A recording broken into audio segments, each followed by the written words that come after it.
La clave del éxito de la vida pública es la vida privada que lleves con Dios. Hola, soy el pastor Jaciel Fuentes. Bienvenido a la Academia de Líderes.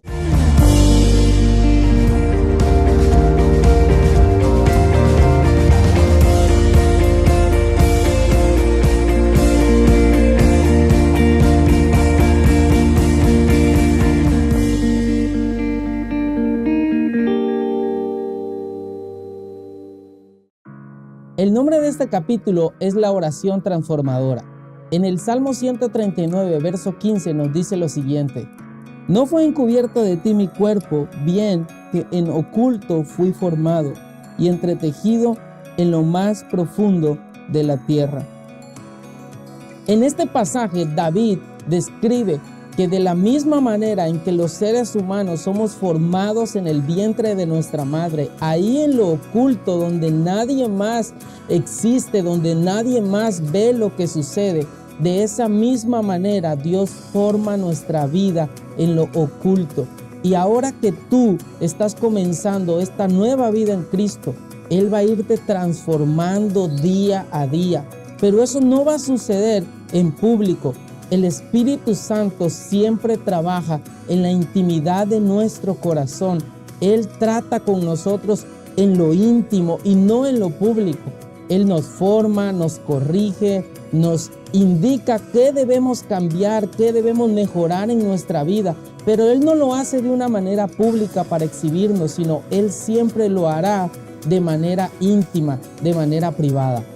El mismo David escribe en el Salmo 51, verso 7 en adelante: Purifícame con hisopo y seré limpio. Lávame y seré más blanco que la nieve. Hazme oír gozo y alegría, y se recrearán los huesos que has abatido. Esconde tu rostro de mis pecados y borra todas las maldades. Crea en mí, oh Dios, un corazón limpio, y renueva un espíritu recto dentro de mí. No me eches de delante de ti y no quites de mí tu Santo Espíritu. Vuélveme el gozo de tu salvación y espíritu noble me sustente. Este salmo David lo escribe después de haber cometido un pecado terrible de adulterio que terminó en un asesinato.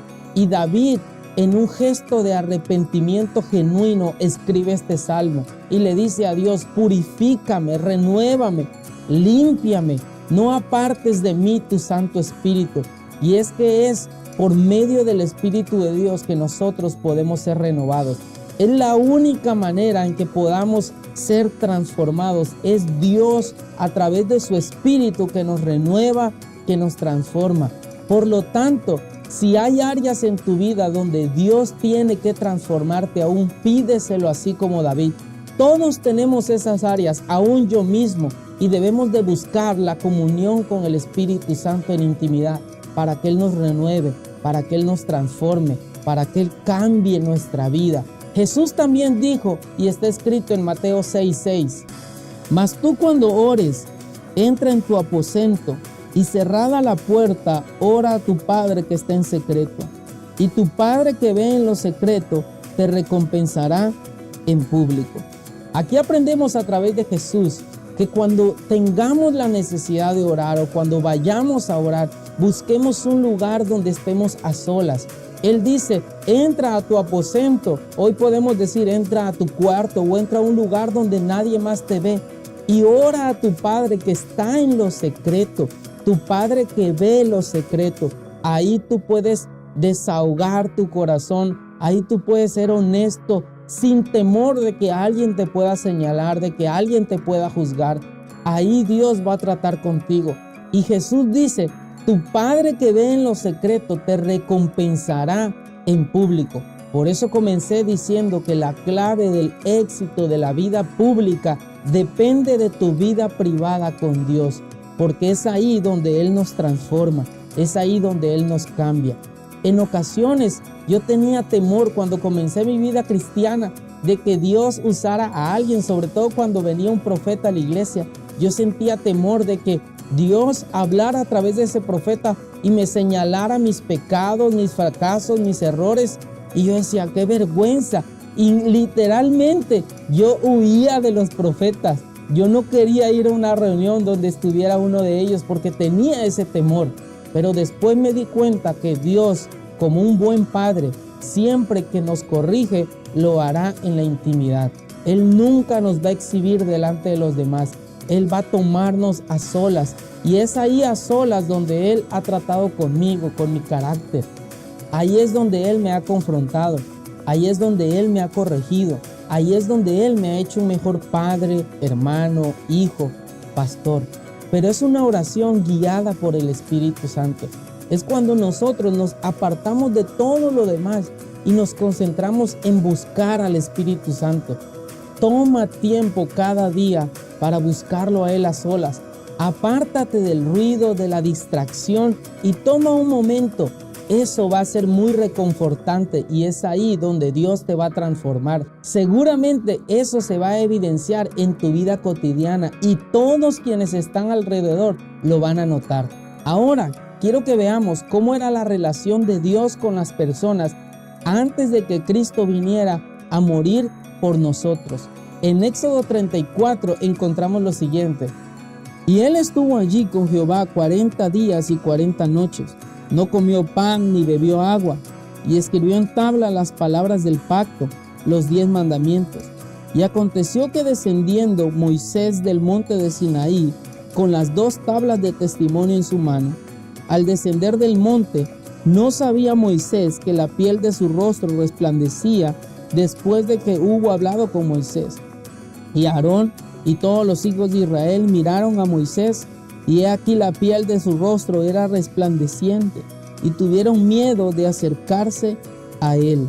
Aquí encontramos que Moisés era la única persona de todo el pueblo de Israel que tenía contacto con Dios, que tenía comunión con Él. Era la única persona que hablaba directamente con Dios. Y cada vez que Moisés bajaba de ese monte donde tenía contacto con Dios, su rostro resplandecía a tal grado que necesitaba ponerse un velo porque las personas miraban cómo su rostro brillaba. Y es que cuando nosotros pasamos tiempo con Dios, eso se nota. Pero aquí solamente Moisés lo podía hacer. Y en una ocasión que Moisés bajó después de hablar con Dios, Dios le dio lo que hoy nosotros conocemos como los 10 mandamientos. Una de las primeras instrucciones que Dios le dio a Moisés o al pueblo a través de Moisés era que guardaran un día para adorarlo a Él. Ahora, después de que Cristo vino a morir por nosotros y a reconciliarnos con Dios, dice la Biblia que todos podemos entrar y tener comunión con Dios. Hebreos 4:16 nos los dice: acerquémonos pues confiadamente al trono de la gracia para alcanzar misericordia y hallar gracia para el oportuno socorro.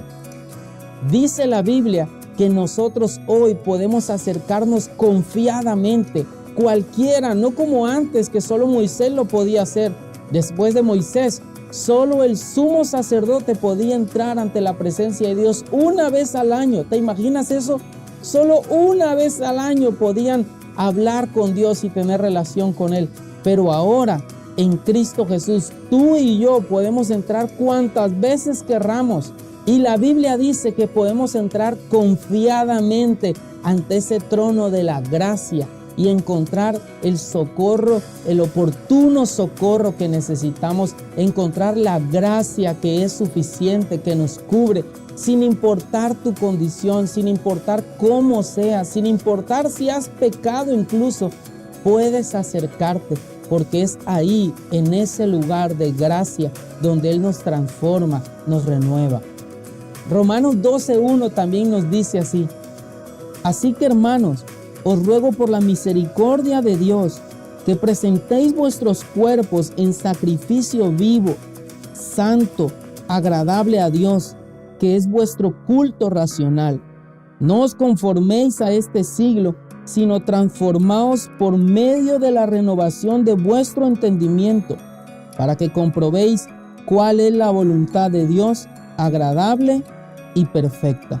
En este pasaje aprendemos que cuando nos acercamos a Dios, Él renueva nuestro entendimiento, Él renueva nuestra manera de pensar y Él dice: acérquense Acérquense y búsquenme con un corazón honesto, sin pena. Acérquense confiadamente y voy a renovar su manera de pensar. Voy a renovar su manera de vivir y de esta manera podrán comprobar que mi voluntad es buena, es agradable y es perfecta. Muchas veces me he sentido perturbado, me he sentido en conflicto, me he sentido con cargas, pero cuando voy delante de la presencia de Dios en oración, tomo un momento, trato de apartarme del ruido, trato de buscar a solas a Dios. Ahí Él me transforma. Alguien dijo en una ocasión que la oración no cambia la voluntad de Dios, pero sí cambia nuestra voluntad y la alinea a la voluntad perfecta de Dios. No existe otra manera en que podamos ser renovados y transformados que no sea a través de la oración. Nosotros no cambiamos por nuestras propias fuerzas.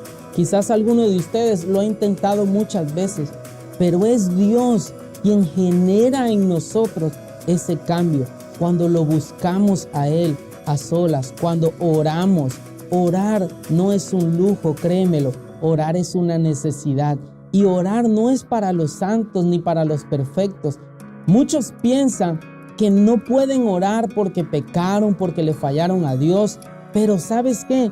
Esos o ellos, incluyéndonos, nosotros después de haber pecado, porque no neguemos que todos pecamos, es cuando más debemos de buscar a Dios en oración. Ahí Él nos va a transformar, ahí Él nos va a limpiar, nos va a renovar, nos va a fortalecer. La oración no es un lujo, es una necesidad que todos nosotros debemos de aplicar cada día. El Salmo 51:13, el mismo David escribe lo siguiente: entonces enseñaré a los transgresores tus caminos y los pecadores se convertirán a ti. Recuerda que este salmo David lo escribió después de haber pecado y él le pide al Señor que lo renueve, que lo transforme. Él le pide que su espíritu no se aparte de él y le dice: renuévame, límpiame. Y termina diciendo David: y de esa manera yo podré ayudar a otros a que también sean transformados. Porque cuando nosotros somos transformados por Dios, podemos ayudar a otras personas a que también sean transformadas. Cuando tú buscas a Dios en oración, Él te transforma y Él te usa para transformar a otros. Isaías 57, verso 15 nos dice así: porque así dijo el alto y sublime, el que habita en la eternidad y cuyo nombre es el Santo. Yo habito en la altura y la santidad, y con el corazón quebrantado y humilde de espíritu, para hacer vivir el espíritu de los humildes y para vivificar el corazón de los quebrantados. Una de las cosas que más me impresiona de Dios es que Él, siendo grande, como dice esta escritura, el que habita en las alturas, el santo, el todopoderoso, el que vive en lo más grande, también Él decide vivir en el corazón de la persona quebrantada. Nota que no dice en el corazón perfecto o con la persona intachable o santa. Él dice, la escritura dice que Él habita con el corazón quebrantado, con el corazón humilde. Y es que Dios anhela vivir en nuestros corazones, pero cuando nuestro corazón está lleno de soberbia, de autosuficiencia, de orgullo, Dios no puede habitar ahí. Él habita con aquel que tiene un corazón humilde, que aunque le falló, aunque pecó, Él reconoce que necesita de Dios y Dios va a venir y va a habitar en tu corazón. Por lo tanto, mantén siempre un corazón humilde. Búscalo con todo el corazón, creyendo que la gracia de Dios es más grande y es suficiente a pesar de cualquier pecado o error que cometamos en la vida. El Salmo 63 en el verso 1 dice así: Dios, Dios mío eres tú, de madrugada te buscaré. Mi alma tiene sed de ti, mi carne te anhela, en tierra seca y árida donde no hay aguas, para ver tu poder y tu gloria, así como te he mirado en el santuario. David le dice, Señor, yo te anhelo y anhelo buscarte. Y él dice, de madrugada te buscaré. No significa que solo de madrugada lo puedes buscar, pero él decía, en la madrugada es el mejor momento para mí, donde puedo conectarme contigo, donde no hay interrupciones. Encuentra el mejor lugar, quizás sea en la madrugada, o quizás sea después de dejar a tus hijos en la escuela, o en la noche, o en la tarde, en algún momento donde puedas estar a solas. Búscalo de todo corazón, y si lo buscas con todo tu corazón, lo vas a encontrar. Él va a transformar tu vida y también vas a poder transformar a otros. Te animo a que busques a Dios en oración, a que generes un hábito de orar cada día. De esa manera, Dios va a irte transformando. No somos transformados en lo público, somos transformados en lo secreto. Y recuerda, tu Padre que ve lo secreto te recompensará en público. Nos vemos en la próxima clase. Soy el pastor Jaciel Fuentes. Dios te bendiga.